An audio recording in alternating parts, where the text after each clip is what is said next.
¿Qué tal con todos? Bienvenidos a este primer análisis sobre el control hegemónico y la apertura forzada de mercados. En este caso es el Reino Unido, el opio y el capitalismo. Bueno, para empezar quise elegir este tema histórico porque creo que para entender cómo funciona el comercio de hoy hay que ver de dónde venimos, cómo empezó todo. Para entender cómo funciona esto, vamos a hablar de cómo las grandes potencias usaron productos disruptivos para obligar a otros países a abrir sus fronteras, específicamente el caso del Imperio Británico y el contrabando de opio en China. Mi idea central aquí es que, aunque los métodos han cambiado, la estrategia de meter un producto a la fuerza para dominar un mercado sigue muy viva en el sistema global y de hecho se hace más de lo que parece. Si analizamos esto, me gustaría partir desde el caso del mercado. Lo que pasó aquí fue básicamente una apertura a la fuerza. El Imperio Británico necesitaba equilibrar su balanza comercial y lo que hizo fue crear una necesidad artificial, ¿sí?, para meter opio y tener un mercado cautivo, un mercado dependiente. Hoy en día, aunque pues no se usen drogas como tal, vemos dinámicas parecidas cuando las grandes corporaciones saturan mercados locales y rompen las barreras comerciales imponiendo sus propias reglas a consumo. En el pilar de la innovación, no piensen solo en tecnología, sino más bien aquí en innovación, fue la logística. Los británicos armaron rutas de distribución ultra eficientes para la época.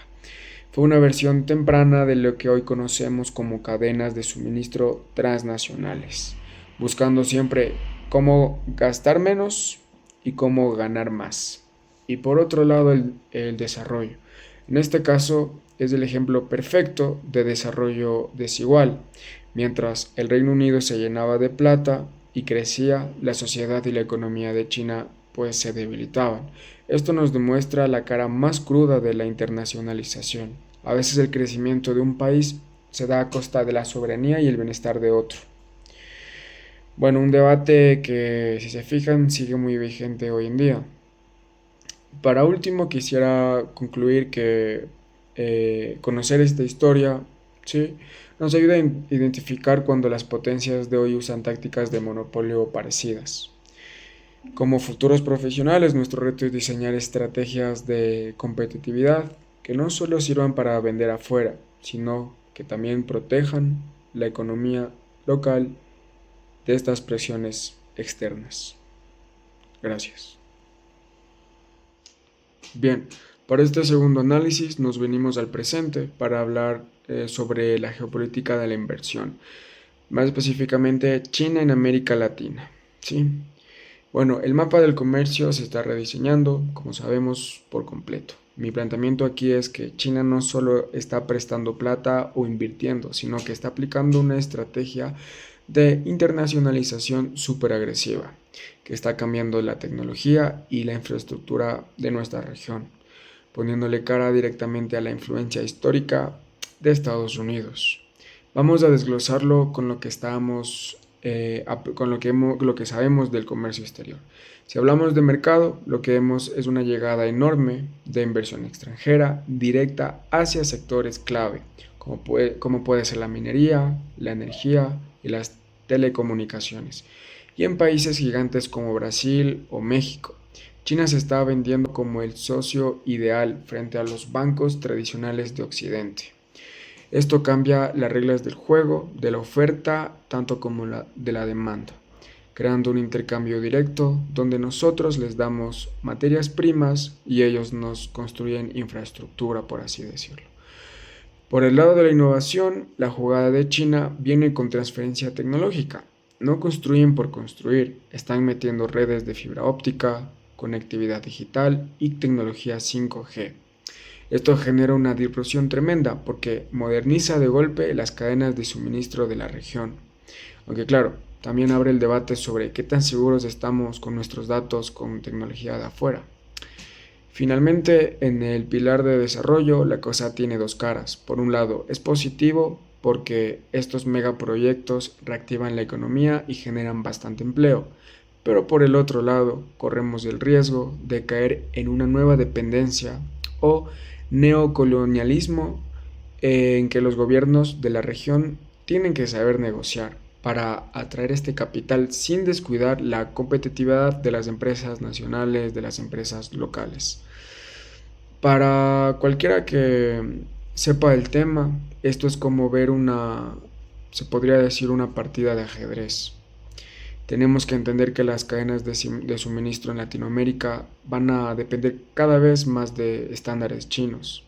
La diversificación de socios ya no es solo una teoría de libro, sino que es una necesidad real para no quedar atrapados en medio de tensiones geopolíticas, porque esto al final es político. Gracias. En este tercer caso quise salirme un poco de lo típico y mirar hacia el futuro de la ciencia. Resulta que en Minnesota unos científicos lograron crear una célula artificial desde cero, llamada Sputcell, que puede crear y dividirse sola. Aunque suene a clase de biología, aquí lo que pienso es que este tipo de avances científicos representan la punta de la lanza de la innovación y van a definir los mercados más caros, más rentables y con mayores barreras de entrada en los próximos años. Si analizamos este hito científico desde nuestro lado, nuestra perspectiva de comercio exterior, podemos analizar como primera instancia desde la innovación. Esto es una disrupción total.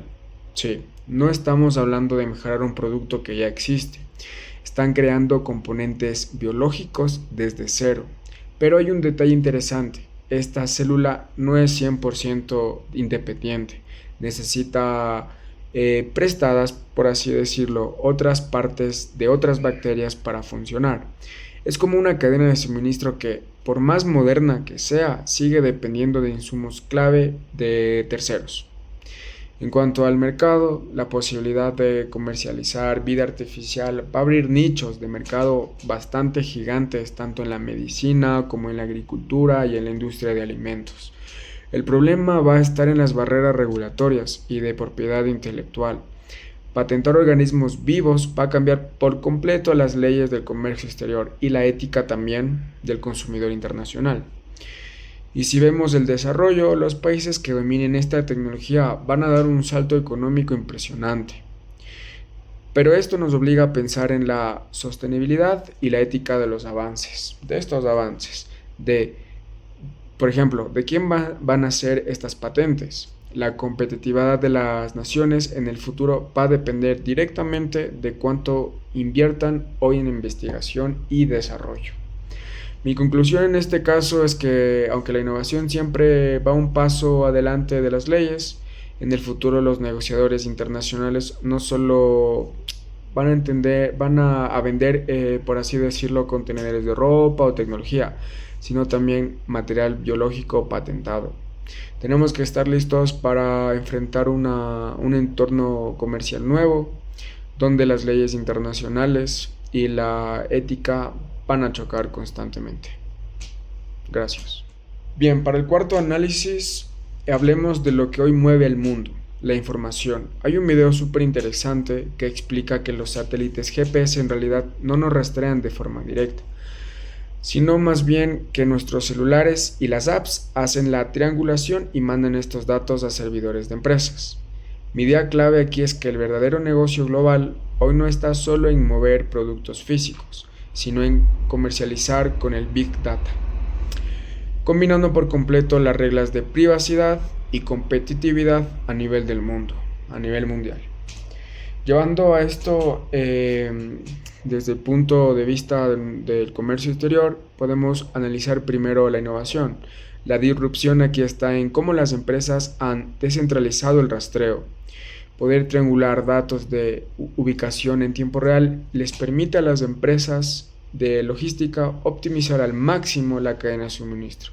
Saben exactamente dónde está la carga y cómo mejorar las rutas al instante. Si miramos el mercado, los datos se han convertido en la mercancía más cotizada. Las empresas usan esta información para entender el comportamiento del consumidor y diseñar ofertas súper personalizadas para mercados específicos. Pero ojo, esto aquí es importante, esto también crea barreras comerciales. Normas como las leyes de protección de datos en Europa obligan a las multinacionales a cambiar sus estrategias, tanto de internacionalización como para evitar multas que le podían costar millones de dólares.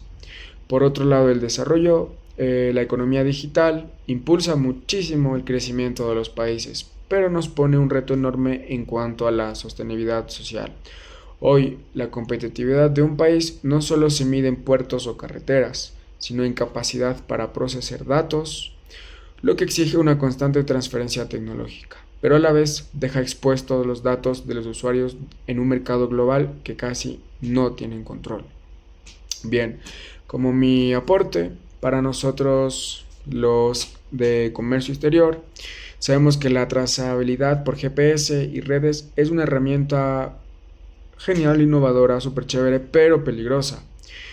Te optimiza la logística de punta a punta, sí, pero exige que las empresas cumplan con normas de privacidad muy estrictas a nivel internacional. En resumen, el que tiene la información domina el mercado, pero el que respeta la privacidad se gana la confianza del cliente a largo plazo. Gracias. Bien, tema 5, la industria militar, nos guste o no, es uno de los motores más grandes del comercio tecnológico y de la logística global. Analizando el caso de que Estados Unidos autorizó a Ucrania a fabricar misiles llamados Patriot en su propio territorio, es un escenario donde drones súper baratos pueden destruir sistemas de defensa de millones de dólares.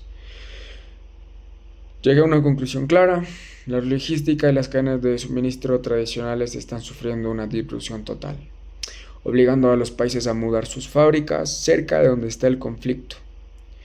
Vamos a ver esto bajo el punto de perspectiva del comercio exterior, desde el lado de la innovación. Para ser más concreto, aquí hay una disrupción enorme en los costos de los procesos. No tiene sentido financiar un misil de $1.000.000 para derribar un dron de $1.000 hecho casi de forma casera. Esto obliga a la industria militar a innovar en sus modelos de producción para buscar soluciones eficientes, escalables y también económicas. Si analizamos aquí el mercado, vemos que la estrategia de las potencias están cambiando. Ya no se trata solo de exportar el producto terminado desde su origen, sino de aplicar conceptos como el nearshoring o el friendshoring, que significa producir en países cercanos o aliados, por así decirlo. Al permitir que, en este caso, Ucrania fabrique los misiles en su territorio, se desatan los problemas de la logística transcontinental, y aseguran la oferta de forma inmediata para un nicho de mercado muy específico. En cuanto al desarrollo, este tipo de acuerdos viene con una transferencia tecnológica masiva. Para Ucrania esto significa modernizar su infraestructura y reactivar su industria de defensa. Bueno, mientras que para Estados Unidos asegura su competitividad geopolítica. Sin embargo, nos deja una gran lección. Depender tanto de cadenas de suministro globales y largas nos hace súper vulnerable en tiempos de crisis. Mi conclusión es que hoy en día las industrias globales prefieren gastar un poco más en producir localmente para asegurar que no se van a quedar sin stock ante cualquier conflicto o crisis. La seguridad y la resiliencia son la nueva prioridad de la cadena de distribución y del mercado. Gracias. Bien, entramos a uno de los temas económicos más debatidos por el momento, las inteligencias artificiales. Sí, se han entrado absorbiendo toda la información histórica y cultural que la humanidad ha creado para el negocio, y el control de estas herramientas está en manos de unas pocas corporaciones privadas. Aquí mi conclusión, mi análisis para este punto es que la IA no es solo un logro tecnológico, sino un modelo de acumulación de capital que va a levantar barreras comerciales gigantescas en el mercado digital si no se regula pronto. Bien, veamos cómo choca esto desde nuestra perspectiva del comercio exterior, ¿no? En cuanto a la innovación, la IA generativa es la mayor disrupción en los modelos de negocio desde que se inventó el Internet. Te permite automatizar y escalar procesos de comercio, marketing y logística a un costo casi de cero. El problema es que en esta innovación se hizo usando el trabajo y los datos de nosotros sin darnos nada a cambio. Este golpe directamente llega al mercado. Las grandes empresas tecnológicas están armando monopolios donde es casi imposible que un nuevo competidor entre, ya barreras de entrada altísimas. Al analizar la oferta y la demanda global, vemos que estas empresas no te venden solo conocimiento, sino el acceso a sus servidores. El comportamiento del consumidor internacional está cambiando, lo sabemos, porque ahora dependemos de pagar suscripciones mensuales para que nuestras empresas sigan siendo competitivas. Por otro lado, en el desarrollo, corremos un riesgo enorme de aumentar la brecha de desigualdad. Si toda la riqueza y el desarrollo económico que genera la IA se queda solo en los países que son dueños de estos servidores y del software, la competitividad de los países en desarrollo se va a ir al suelo, creando así una dependencia tecnológica total. Bien, como estudiante de comercio exterior, debemos entender que las futuras aduanas o aranceles no van a ser solo para mercancías físicas, sino para el flujo de datos y el uso de softwares. La regulación sobre la IA va a ser la barrera invisible más grande en el siglo XXI. Las empresas tienen que estar listas para saber operar bajo estas nuevas reglas. Y eso sería todo. Gracias. Y bien, para cerrar con un broche de oro, hablemos sobre un caso súper interesante que es el resurgimiento industrial y militar de Turquía. Casi siempre que hablamos de poder comercial o geopolítico podemos pensar en Estados Unidos, China o Rusia. Pero aquí mi conclusión ha llegado que aunque las potencias medianas están cambiando las reglas del juego en el comercio internacional, buscando su propia autonomía, tanto industrial como en el mercado. Aquí Turquía ha usado su protección tecnológica de defensa, como sus famosos drones, no solo para protegerse, sino para posicionarse con fuerza en el mercado global. Si analizamos esto desde un punto de lado de la innovación, podemos apreciar que Turquía logró dar un salto enorme en sus procesos de ingeniería aeroespacial. Pasaron de ser simples ensambladores de piezas extranjeras a diseñar su propia tecnología. Esto les permitió romper con la dependencia que tenían de las cadenas de suministro de los países de Occidente. Llevando esto al mercado se traduce como una estrategia de internacionalización impecable. Turquía está vendiendo sus drones a mercados emergentes, como en África, Asia y Medio Oriente también.